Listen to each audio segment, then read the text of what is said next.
I just threw on this old thing. Is that a hood? Is that a sweater or a hoodie? Hoodie. Looks great. Thanks. I've got a black one and a white one now. So I can either be good or evil. I'm evil today. It's funny because I actually rank good and evil as green and pink, Oh, do you? just Green from and pink. Wicked. Oh, of course. Mhm. Of course. That makes sense. Oh, you all right? Yes, are you? Yes. Yes, I'm good. Great. Yes. We've Go got a on. quick shout out that I'd like to just throw out there just really quickly. And that shout out is for Bridget. Bridget has joined the Blurbley. Bridget. Bridget makes good choices. Be like Bridget. Be more like Bridget, everyone. Yeah. Yeah, So if you thanks, don't know what the Bridget. Blamley is, the Blamley is the So many things. There's so so many many things. descriptions. So many things. But the Blamley are able to access all the additional content that we have available. So we have, what is it now, like 45 additional episodes. Yeah. Um, and the website is chock full of additional content. So all Oh of my the God, case so files. much. Yeah, so much stuff. So it's You know, definitely worth.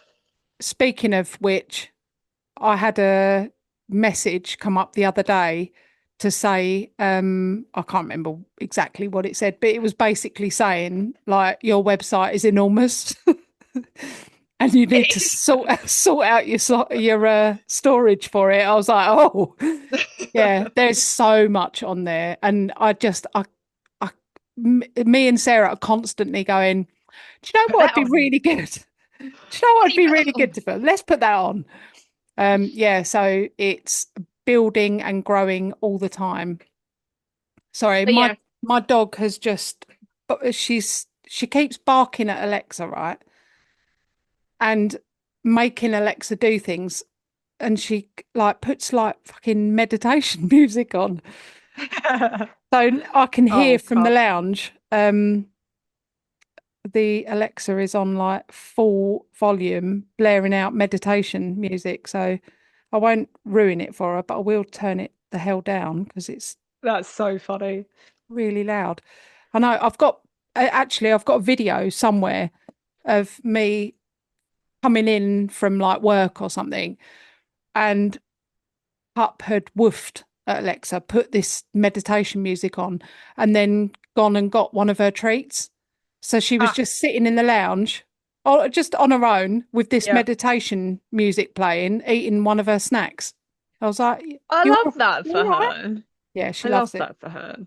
Yeah, she's really suffering with her legs at the moment. Oh, all three of them. Yeah, well, I think mainly because she's missing a front leg. She's uh, the front leg that she has got is yeah, causing her a bit of discomfort. Bless her. Oh, do some doggy massage. Yeah, yeah. I need you to come over, and I need to book her in with you, and Absolutely. you can give her a proper massage and that because yeah, bless her, suffering a bit, but she's got a few days off work now because she comes to work with me. So she's got a couple of days off so she She's can got a couple of days off. All she wanted to do rest. was listen to some meditation music on blast, and you've gone, no. Yeah, she knows we're talking about because she's just come hopping in.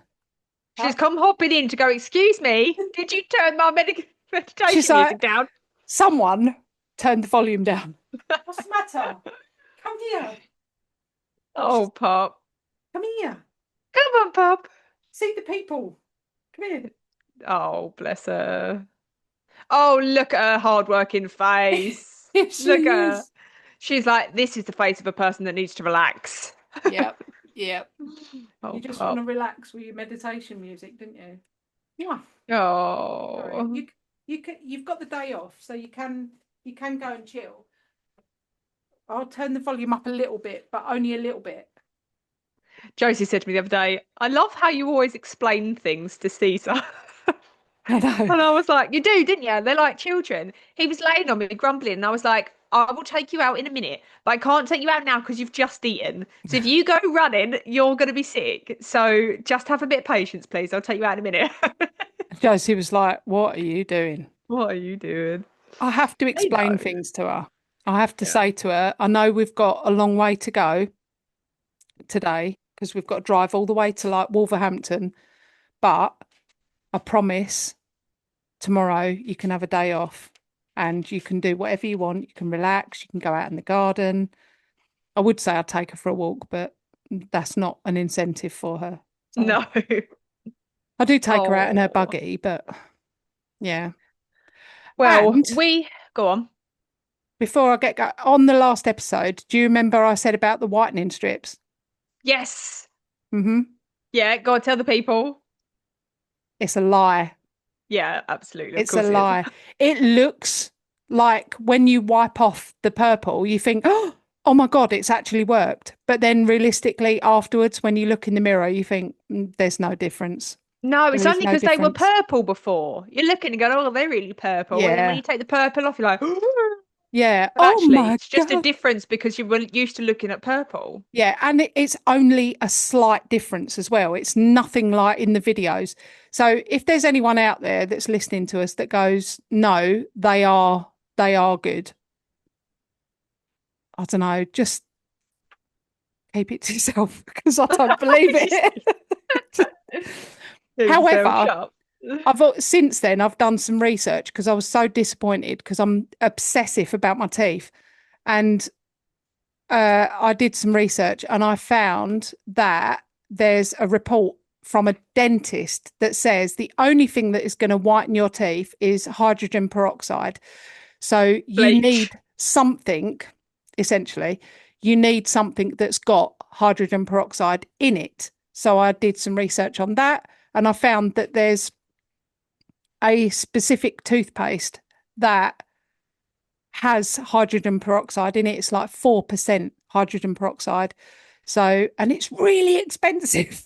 It's really Mhm. expensive. But I bought a tube because I thought, well, if it works, that's great. So I bought a tube, had it delivered the other day. I've brushed my teeth twice with it. It's one of those things where it will whiten them over time. Yeah. But I've got to say, oh man, it burnt my gums. I bet it did. Bleach in there. Proper burnt my gums, like to the point where I had little tiny blisters Oh, fuck. on here. Oh, okay. That's not all right, is it? Well, it's not, but I'm still going to continue with it because the blisters have gone now. They were like momentary, but yeah, I'll let you all know whether that is worth it or not. Oh, I But can't even wait. I can't even wait for this. I know, I We know. bring it, we bring the greatest gossip to our listeners, don't Well, we? yeah, we Do you do. know, do you know what else we bring to our listeners? I do. Random blams. Go. You want me to do my one while you look at it? Because I got mine ready. No, because I never listen to yours while I'm looking for mine, because I'm looking for mine, so I never pay attention. I do Well, like them, so I did think that because you do look distracted sometimes, and I tell it, and you go, "Oh, that's really yeah, cool," and that's I because think I've not Shan heard it. no, She hadn't it's listened because I've to not it. been listening. Oh, what's it called? Well, while you're doing that, I can show people this. These are our cards, and they've got a QR code on the back, and we're going to be giving them out at CrimeCon UK in April Oh and my God, it's also coming up in so October. fast. If you are Yeah. listening to this after April, then you missed it. All right. Was that your random blam? No, I was going to say that was I was shit. what do they call it when people were Like filling in, you're yeah, vamping. vamp. I was vamping. Uh, Yeah. right, I'm done now, so you can crack Right. on. Oh, okay. The King of Hearts is the only king in a deck of cards that doesn't have a mustache. Oh, why? Are they based off of real people, do you think? Yeah. Are they? Have you made that up? Yeah, I've made that up. I All don't right. know. That's the totality of my random blam. King of All Hearts. right. Go check it out when you've got a deck of cards. Although it won't help me because all of my decks of cards are like Harry Potter ones, and Yeah. so and they don't have like the jacks and kings and queens. Yeah. We've got Harry Potter playing cards. Love them. So, my random bland, you'll love this one. Me and Josie last night was watching Life in Colour on David Oh, Attenborough. I love that. We turned the lights off. We put the back lights on as well, and we just sat just watching the beautiful animals. Love And that. there was a uh like shrimp thing underwater. We both went, what the fuck is that? Oh my God, what is that? And it was the best looking thing I've ever seen, right? This is how Well, we spent our including evenings. Josie. Yes, you wait. You wait till you see this fucking shrimp thing. Shrimp And it's lover. called the peacock mantis shrimp. Google it, right? Peacock mantis shrimp. All right, You hang on, just I need to Google get that and have Google. a look at some pictures of it. This is what when people say about aliens, this is what I think aliens are going to look like. Like it's got completely different eyeballs to what you think an eyeball is going to look like. It's got Oh, uh, just look at his eyeballs, and his eyeballs like are on these pedestals that rotate all which ways and things like that. And then also, I'm going to read this. Go on, you know what it looks like? you tell me. It looks like the caterpillar from Labyrinth. Oh, does it? What do you mean, old does No. it? You, Well, hang Labyrinth is on. very, very old. No, it isn't. Anyways, let me give you my fact about these peacock mantis shrimp, okay? And it Hmm. says the peacock mantis shrimp delivers the fastest punch in the animal kingdom, Oh my God, accelerating that's its hilarious. club-like claws at 50 to 60 miles an hour, which is comparable to a 22 caliber bullet. It it says the strike generates up to 1,500 newtons of force, Boom. breaking shells, crabs, and even aquarium glass. It's got this little like claw thing that when a crab wanders past, it just goes boof and it punches the shit out of them. The That's crab went hilarious. flying. The crab's claws and legs all fucking flew off because this punch was like a bullet. And honestly, it was mental. That's crazy. You wouldn't Yeah, I think. know. I've just sent you a picture of the caterpillar from Labyrinth. All right. It's not going to look anything like it, is it? It does. It does look like Hold it. on. I mean, it doesn't, Kate. Doesn't. Anyways, if you know what the caterpillar of labyrinth looks like, that's not what a It peacock does. mantis shrimp looks like. But Kate will put a picture up while we're talking, anyways, of what he looks like. So if you are listening online, then there you I'm going to go. put a comparison up. And do you know what? In my head and in my eyes, and my eyes are larger than most people's eyes, they're very similar. Hmm. I think that's where the inspiration came. Do you think? I Yeah, think you're talking bollocks. I think Jim Henson saw that and thought that's a brilliant idea. Yeah, I think these probably weren't discovered back in the whenever Labyrinth was made. Wasn't that long Because ago? Hmm, yeah, it was a bit long ago, and they barely was had it? bloody color cameras anyway, so they wouldn't have known the mantis shrimp was that color. Beyond. Jeez. What? Oh, Anyways, yeah. random plans are done. Done. Done, done, done, done. Dun dun dun. Well, do you know what? I think that you might be slightly psychic because a lot of the stories I do, when you do your random blams, it ties in, doesn't it? That Like has happened a few it's times. happened a Right. few times. And today it does because today's episode is titled Amazing Animals Throughout History. Oh, And all you right. and you did an animal fact. Did. Did. Yeah. These are some stories that are not horrible, but just stories that made me go, what? I've literally never heard of that. That can't be real. And then I looked it up and I was like, oh, well, stone the crows. It is. Stony Gross. Stone the crows. Oh my What the gosh, where did devil? that come? Yeah. My nan used to say that. Stony Crows. Stone the crows. Yeah. And it's something else I say that people go, what? Is I go, ark at that rain. Look at that. Hark at that Yeah. rain. Yeah. And people go, what? Hark. Hark, the herald Yeah, angels I sing. remember saying to Josie, oh, we was talking about some information and someone had relayed the information wrong to someone. And I said, she's got that information around her neck. Yeah. And Josie was like, what? What are you talking about? I said, she's got it around her neck. She's like got the wrong end of the Yeah. stick, basically.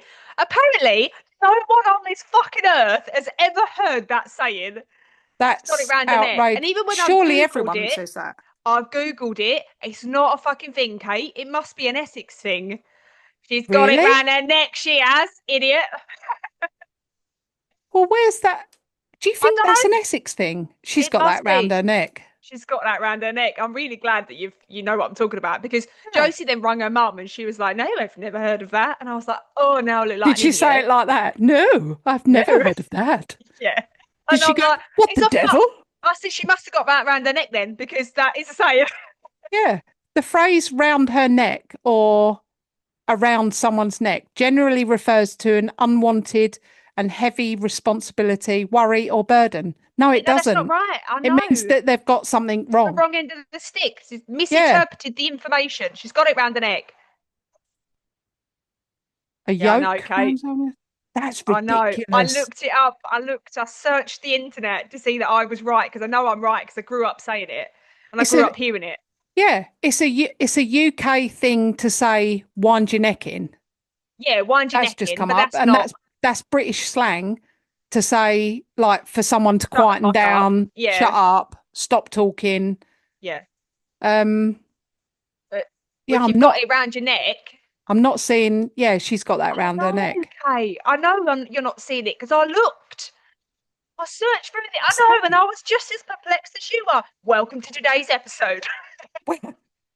You're all welcome.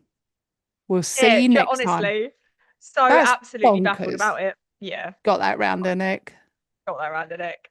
Yeah, Must just be an Essex thing because no one else that's says it. that's Apparently, it's not even on it the must internet. have originated from London though, because our parents would say that because that's where we got it from. So it must be Yeah, like an East like a End thing. Cockney. Yeah, Nah, she's got that round her must neck. be. Yeah. Right, well, should we crack on with today's lovely episode? Yes, let's crack on.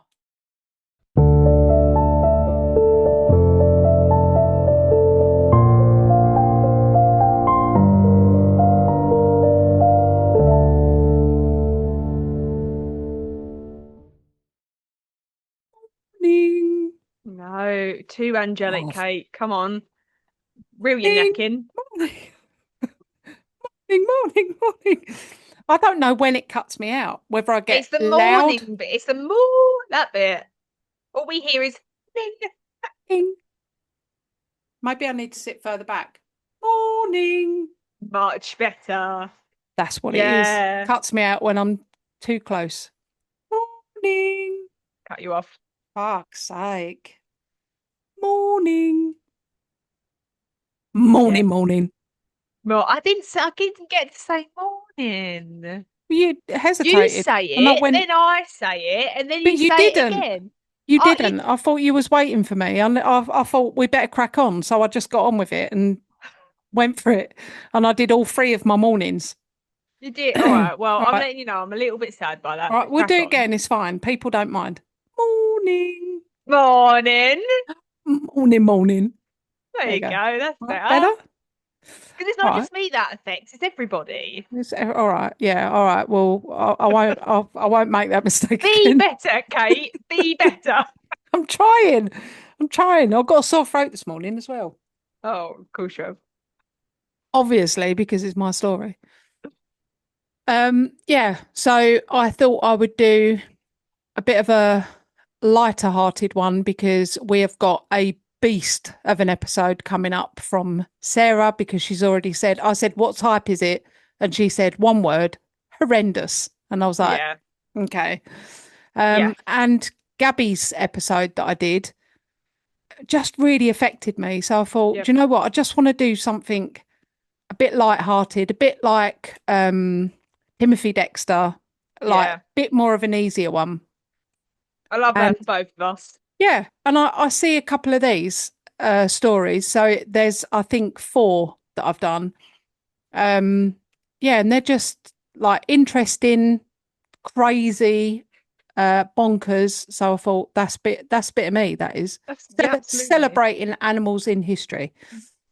So the first one, have you ever heard of the Great Emu War of 1932? I have. I have Amazing. heard of that. And it's the Australians that fucking went to war with Oh, the emus. it's it's it's so bonkers. It really is. But I just loved it because like the emus are just awesome. Yeah. So I'll tell you, once upon a weird little slice of history, Australia found itself in an actual full on war against emus. It's a real story from 1932 that sounds utterly ridiculous, but it is completely factual. So, in the early 1930s, farmers in Western Australia were having a bit of a rough time because after World War One, many returning soldiers had been settled on farmland. And my little Lewis said, why did they have, why did the soldiers have all these farms? And it was a way for them to set up farms and earn a living after the war. So these farmlands that they had were often situated in quite challenging territory. And in 1932, the Great Depression was in full swing. Wheat prices had plummeted, and these farmer veterans were barely scraping by. Then, all of a sudden, there was a herd of around 20,000 emus.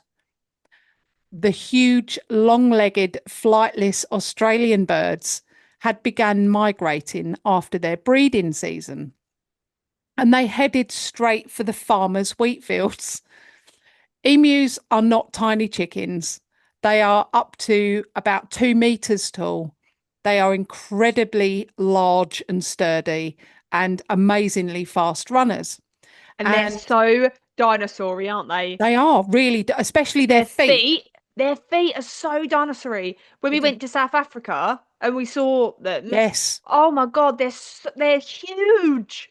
And really huge. their nails are massive. They're honestly, if you just take the chicken off the top, their legs are pure dinosaur. Take the chicken off the top. Yeah, they don't have chickens on the top, just for factual purposes. Um, but yeah, You know, and like that bird bit, if you take the bird bit off yeah, yeah. the legs are Ta- dinosaur Take legs. the meaty microphone bit of the Yeah, like, because they're hairy, aren't they? I mean, I know real they're hairy. feathery, but they're yeah. I'll put a picture up. Um, but the one thing about emus that some people don't know is that they travel in big groups. So there was all these massive herds. I don't know if herds is the right word for um yeah, a crowd of emus or a flock. A gang. Let's make Flock. up. Shall I look it up? Yeah, yeah, yeah. A A, gaggle. a gaggle of emus. It must be a flock or a group of emus. I don't know. A mob. They're Mob. called a mob. Perfect. Let's go with that. So um there were these huge mobs of emus that were plodding and sprinting and gouging up all through these fields of crops. They trampled fences. They just pretty much like a herd of buffalo just ruined anything that they was in their path. And they were like stopping and munching on the wheat fields as well. So they weren't just like trampling them, they were actually like eating them and all. Destroying them. Yeah. So the farmers were like in a panic because things were shit anyway. So then they were like, okay, well, now all my crops have been fucking ruined by this mob of emus. So they pleaded to the federal government for help and they were absolutely desperate. And the federal government said, do you know what? These emus are fucking massive. So if machine guns worked on our enemies during World War One, surely they'll work on these giant birds, right? So they were like, brilliant, send the army out. So the Australian army went out armed with these guns. And, the government wanted to kind of show that they were supporting these struggling veterans. and they were armed with Lewis machine guns, which obviously my Lewis was like impressed. He was like, "Oh, there's a gun named after me," and I was like, "Yes." And they had about 10,000 rounds of ammunition, and their target was to eliminate close to 20,000 emus. And then, it's fine, job done. The operation began in November 1932 under Major G.P.W. Meredith, but quickly became obvious that the emus were not exactly conventional enemies. The birds started learning the patterns of the soldiers, and they learned that if they scattered off into small mobs, it would make them almost impossible targets. I mean, these birds are fucking fast. The terrain was rough. The guns kept jamming. Emus can run up to roughly 50 kilometers an hour. So even the soldiers that were in vehicles couldn't catch up with them because they were like going Like over all what this speed rough runner? terrain. Yeah, exactly. Yeah, Roadrunner. Yeah, Roadrunner, that's it. Exactly. Um, One early attack on a group of about 50 emus was so chaotic that the birds just bolted in every direction. And as soon as the the soldiers began firing, these birds were just gone. And they said that it was like trying to herd and it was trying to herd angry tumbleweeds with water pistols. So I mean, emus are Yeah, like angry tumbleweeds, aren't they? yeah.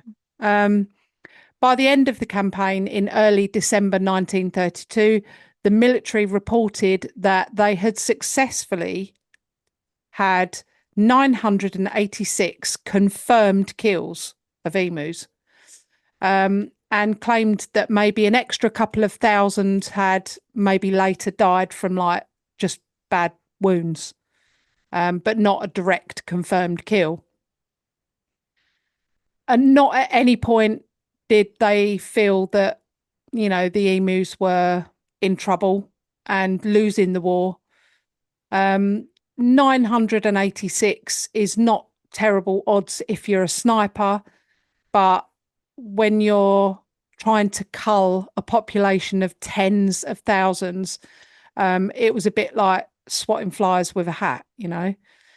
The whole thing became widely mocked in the press, and both Australia and everywhere in the rest of the world thought it was actually a bit of a joke.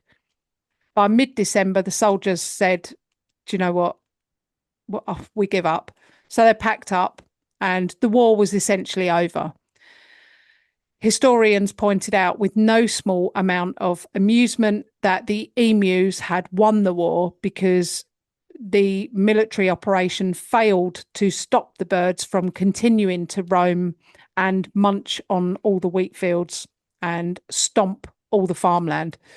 The government didn't send the army back years later, despite further farmer requests. And they were like, we're still getting thousands and thousands of emus stomping all over our farmland and eating the crops. And the government were like, well, we tried, but the emus won.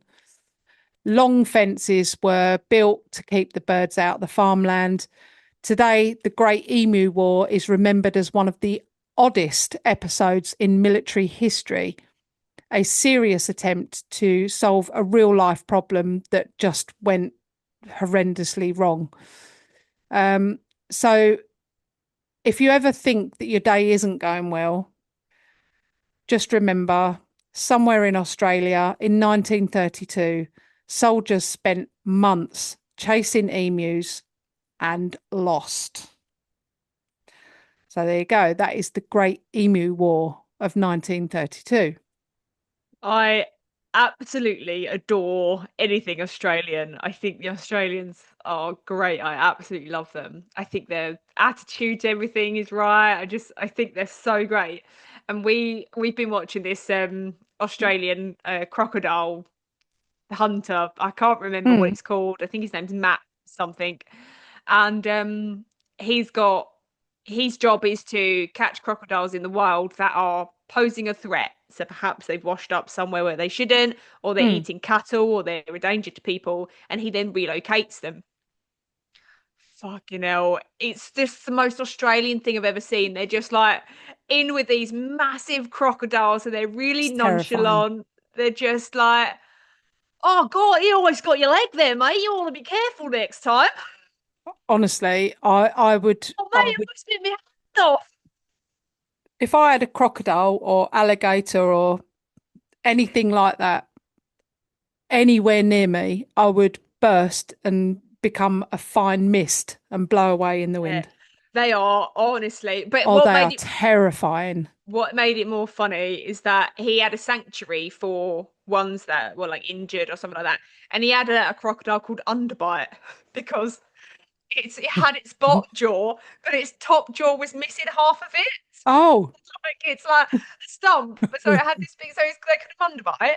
And they underbite. always, whenever they had to go and get a crocodile, they would meet the crocodile, not meet it, but they would like find it and stuff. And then they would call it Yeah, Operation something. There was Operation Beef Cheeks, one of them, and they called this love that. crocodile Beef Cheeks.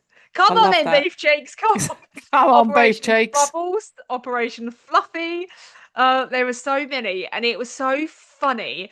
And they had this little boy, and he was probably a year old or something like that, and he was still in nappies. And they brought him along to all these things, and they were just like, you know what? I can't remember his bloody name. Banjo, his name was. Banjo. Banjo, you go and here's a stick and a bit of string. Why don't you go and do some fishing over there? You know, while Mum and Dad get this croc and God. it's just so it's so Australian. And then they go to a bar, and in this bar, this it's in the middle of nowhere. It's in the Northern Territory of Australia, so it's very, very remote.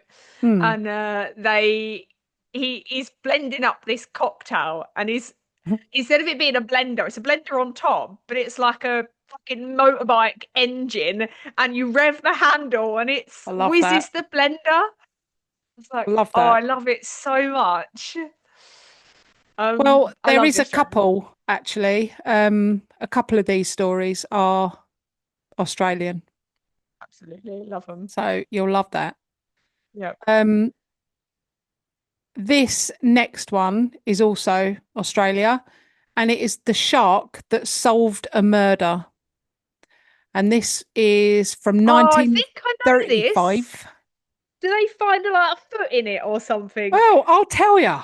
Don't you What? guess. And no, they don't Sorry. find a foot. They find an arm. Ah, So, um, this one, again, absolutely real. It unfolded in full public view in Sydney, Australia. I nearly did an Australian accent then, but I would offend everyone. So, yeah, I won't. Um, so on April 18th, 1935, a large tiger shark was captured off the coast and put in the display at Coogee Aquarium Baths.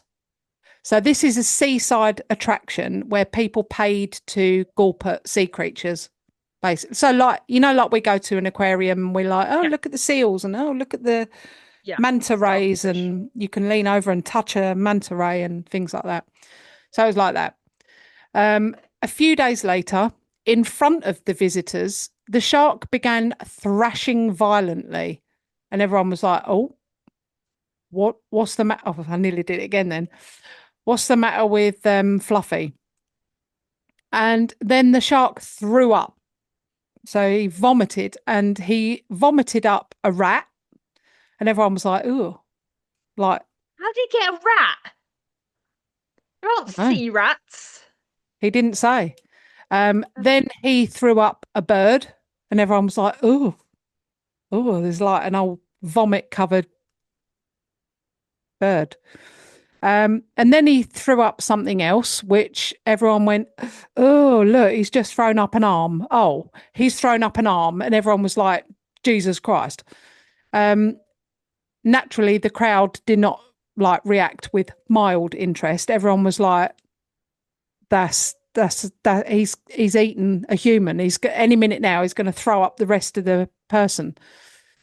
The police were quickly called and they came in and they examined this arm and they said, oh, it's got a tattoo on it. And the tattoo was of two boxers like facing off, like face to face. And that detail turned out to be crucial. Fingerprints were also they were also able to take from this arm, and he was identified. The arm was identified as James or Jim Smith. I mean, James Smith, really? I bet they were like, of course it is. It And thousand. couldn't have been like a buff knot or something. You know what I mean? It has to be James Smith. Um, a small time criminal and police informant who had recently gone missing. Now, here's where it gets a little bit twisty.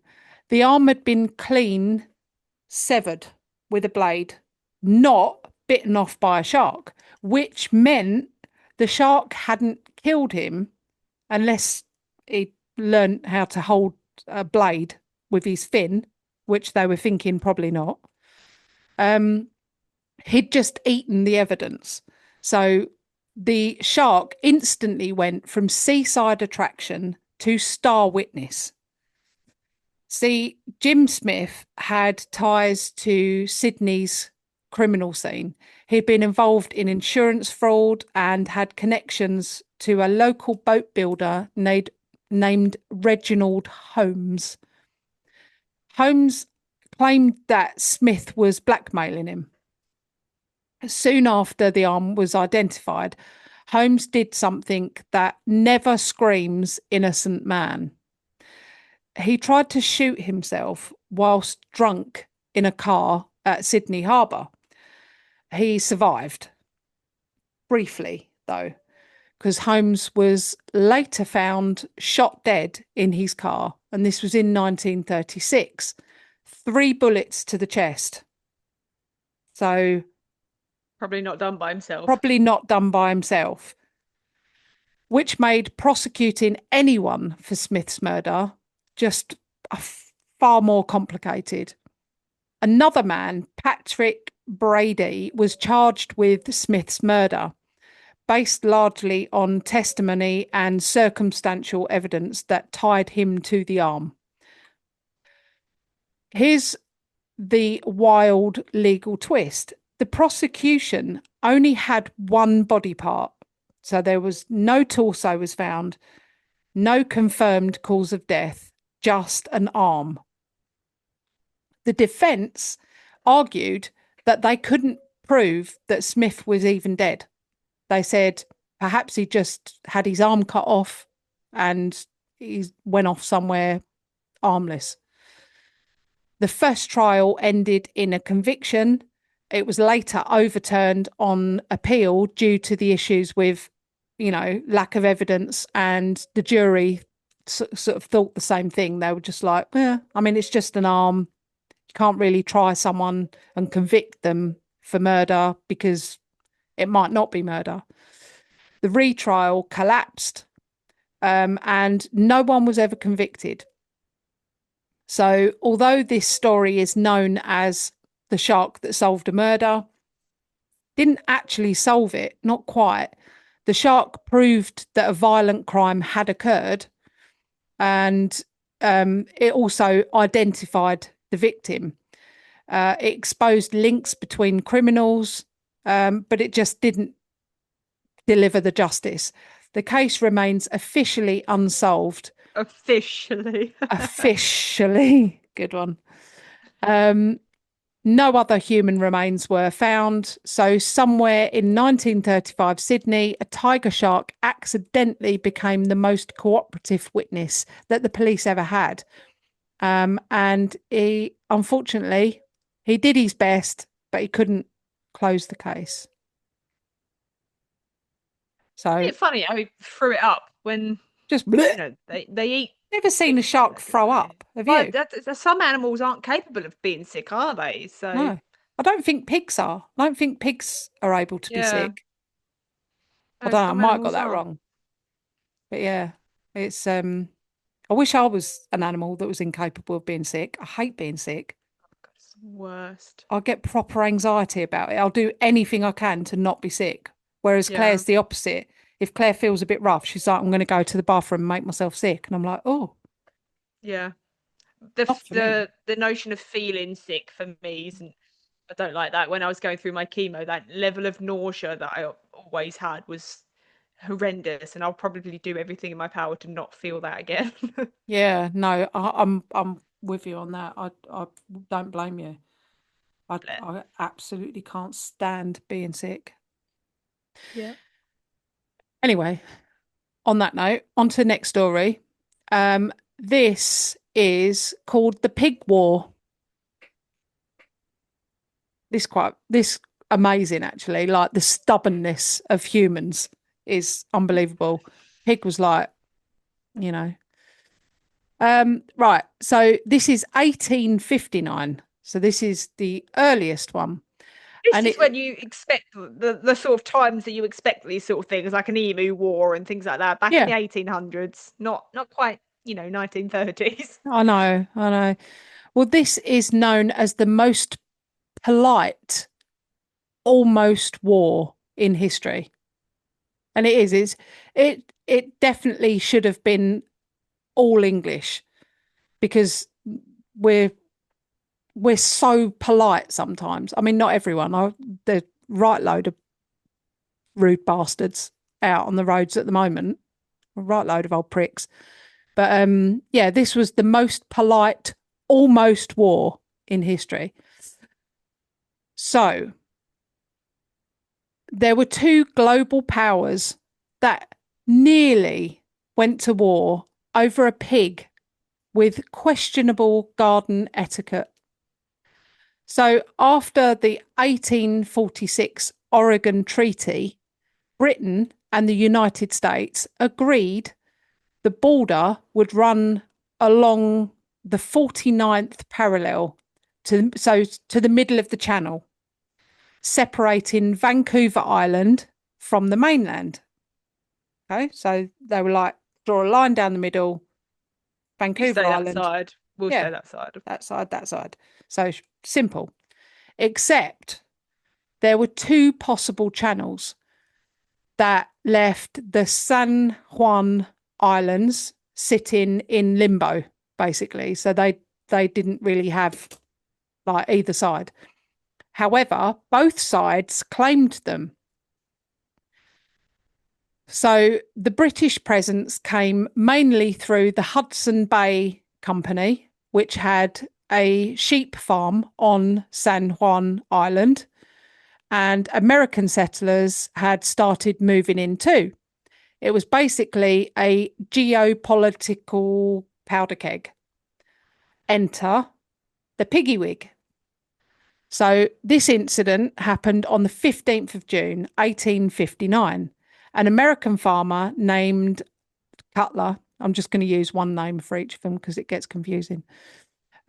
He found a large black pig rooting around in his potato patch for us Essex people.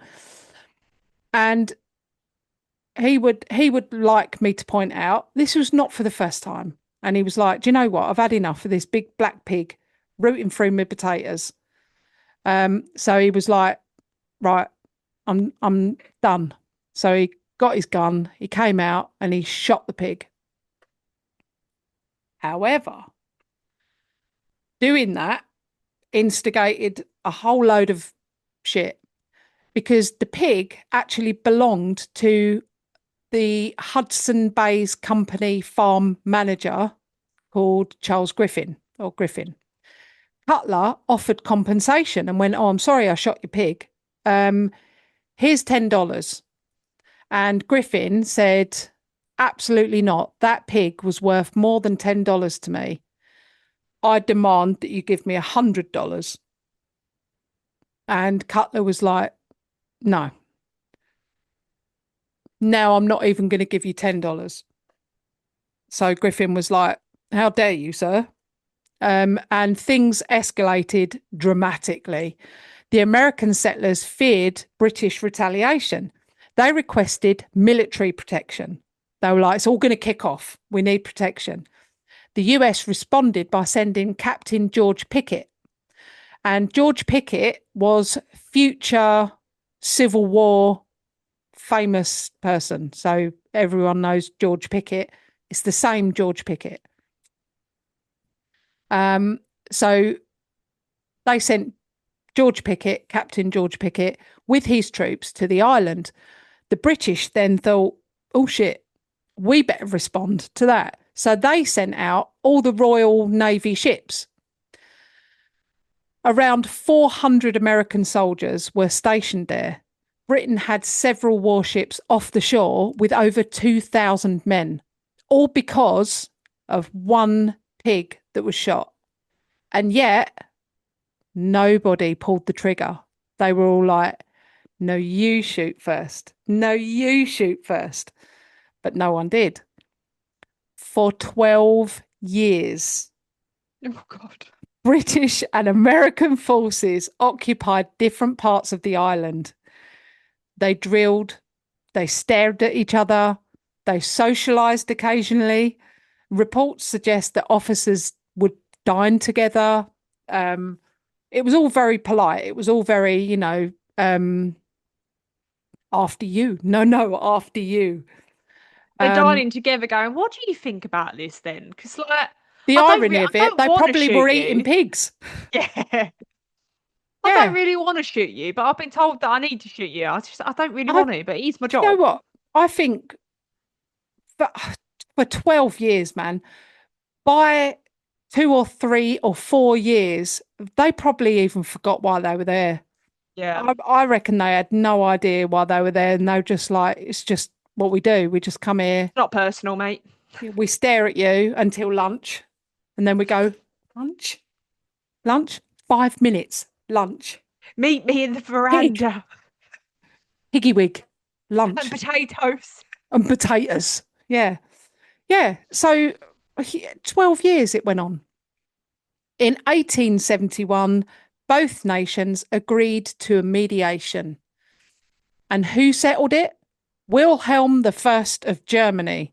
After review, he was awarded the islands to the he awarded the islands to the United States in 1872. Sorry, the British packed up and they were like, "What ho, old bean, we're off," and off they went. They went off peacefully, and that was that.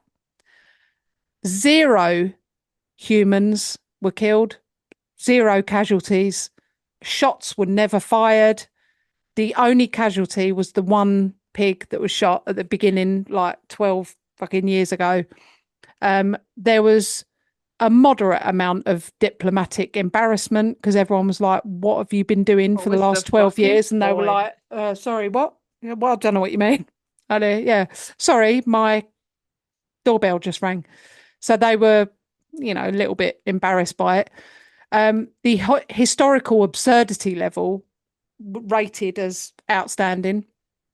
The pig war remains one of the only international military confrontations where the sole fatality was livestock with a fondness for potatoes. And Yeah. that is the Great Pig War that lasted 12 long years Oh my without a gosh. single shot being fired. You think, I mean, 12 years, how long do you need? It's like, That's a grudge, man. that's proper stubborn, isn't it? Like, Get over no, it. no, we're staying. No, you leave first. No, no, you Yeah. leave first. And they're like, oh.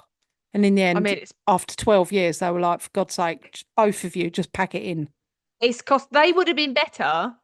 The military, whoever it was that stationed all those people there, they would have been better just forking over $100 to that man because Wouldn't it would have they? cost a lot more to keep Yeah. those people stationed there for that long. Fucking And hell. I mean, the fact that it says that they dined together, joking aside, the chances are they would have eaten potatoes and pigs.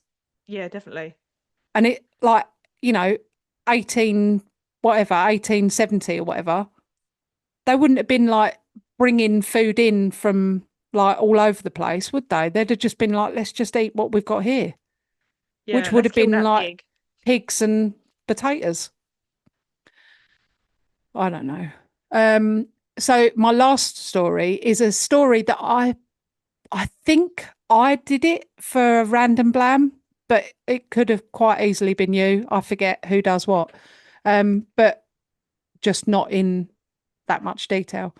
And it's about Bosco, the dog who became mayor. And I do remember it, but I don't remember when it was. It must have been way early on in the random blams.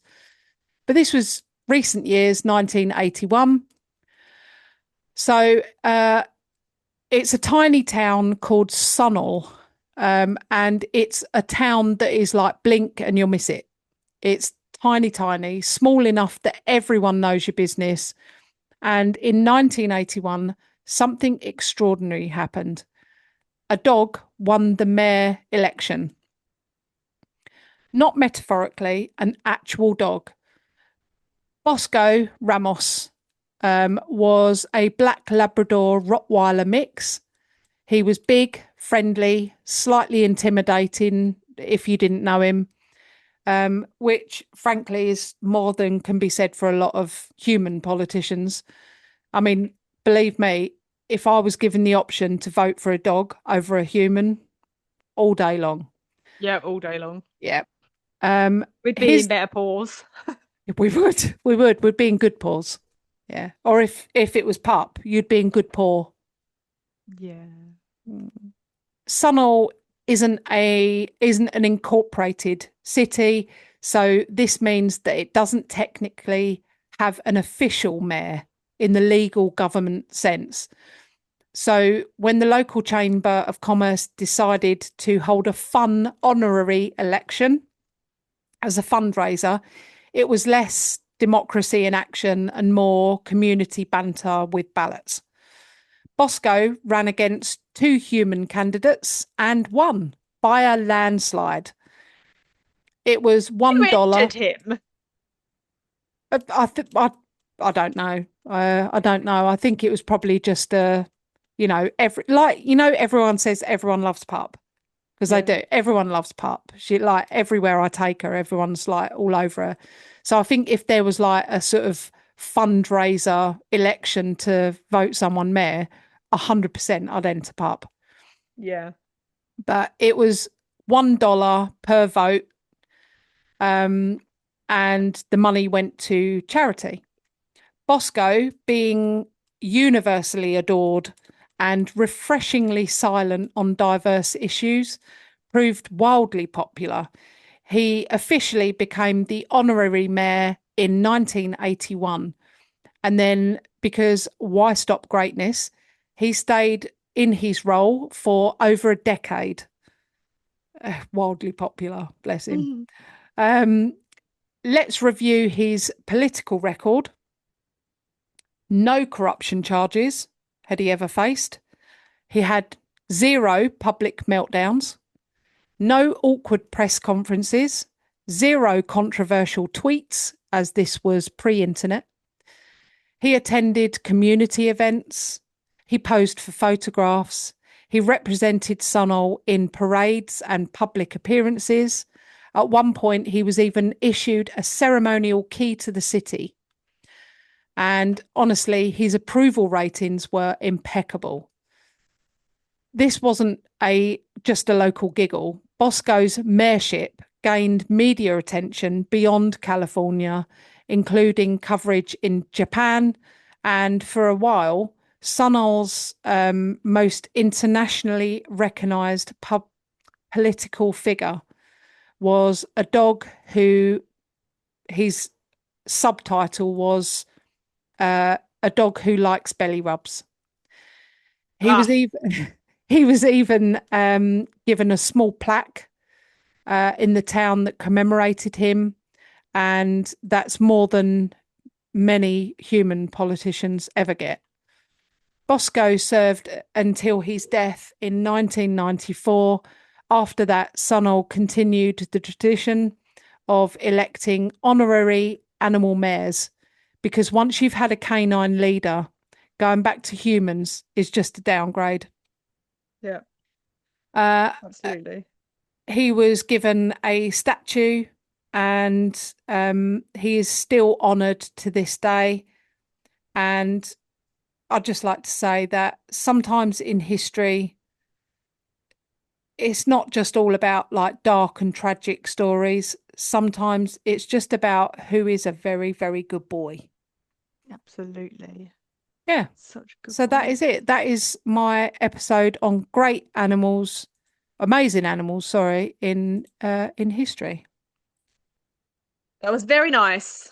Yes. Yeah, a bit of a Very nice, easy. needed. I found it enjoyable to do that one. I Yep. did start another one, but I couldn't get into it. I found it too upsetting and stressful. And I think we every now and again we just need a little light-hearted, nice Yep. one. Is our next one going to be light-hearted? I'm not gonna lie to you, Kate. No, it's not. It is it's one that I've mentioned that I wanted to do. It's one that Mm. I've wanted to do for a very long time. And it's one that hits very close to home for me. So Okay. although it's been a struggle to do, I'm incredibly passionate about it. So I know that it It always needs comes doing. across, I think, when we're particularly sort of passionate about a specific episode. So Yeah. I am looking forward to it, but I don't know, in a bit of a twisted way, I guess. Yeah. It's important for these stories to be told, but it's Well, really this difficult to one in do them. particular, yeah, this one in particular is incredibly important to be told and to be heard. Mm. Um, and I think that's why I feel quite so passionate about it. And yeah, it's very, very close to home. So it will be a important one. Yeah. So make sure you listen to it. I'm going to, yeah, I've got my snacking pickles Snacking ready. pickles. Yeah, I might have some now, actually. I'm hungry. Um, I can't even believe they're a thing. Snacking pickles. And yeah, they're not even in a jar either. They're in like a packet, like a crisp bag. That's not all right. Oh, they're tiny little pickles. they're just snacking pickles. That's so I've never come across anything so random. Snacking. Are they in juice or are they just dry as anything? No, they're not dry. Are they swimming in juice in there? No, It's they're weird. moist. They're always so weird. No, I can see them in there. I see them in the little crisp packet, little yeah, pickles. yeah. Well, All right. I've got them ready to hear your story. Great. All right. Well, Love thank you very pickles. much. You're welcome. We'll see you next week. See you all next week. Bye. Bye. Bye. That might be it for today's episode, but if you fancy even more weird and wonderful episodes, Head over to perplexedpodcast.com and become a Blamley member for just $5 a month. you'll get an extra episode every month, plus loads of juicy bonus bits, like really in-depth case files. All the links are in the show notes. Come hang out with us on socials too. And don't forget to follow the show and drop us a cheeky review. Until next time, bye. Bye.